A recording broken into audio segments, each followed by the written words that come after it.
How to half swipe on Snapchat.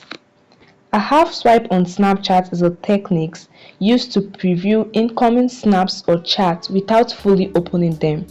It allows you to see a portion of the content, such as a preview of a message or snap, without alerting the sender that you have fully opened the message. In this video, guys, I will guide you on how to half swipe on Snap. So you want to start by opening the app and go to your chat screen. Just tap on your chat list below.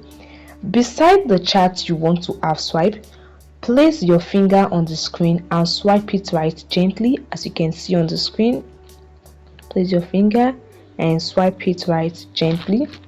Don't swipe it too much, as this may take you to the next page, which is the location page. So just swipe it gently. As you can see on the screen, swipe it gently and ensure you don't lift your finger, as this might open the chat completely.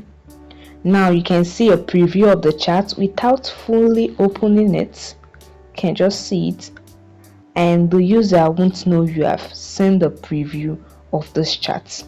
And that is it, guys. It's very easy. Just place your finger beside any chat and swipe right slightly, gently. You can see the preview of the chat without opening it. Ensure you don't swipe too much and ensure you don't lift your finger. However, guys, the half swipe technique is a bit of workaround and might not work consistently across all versions of or on all device. So if it worked for you, please let me know in the comment section below. Also, don't forget to like this video and subscribe to TechSolve YouTube channel. Bye guys, and see you in the next video.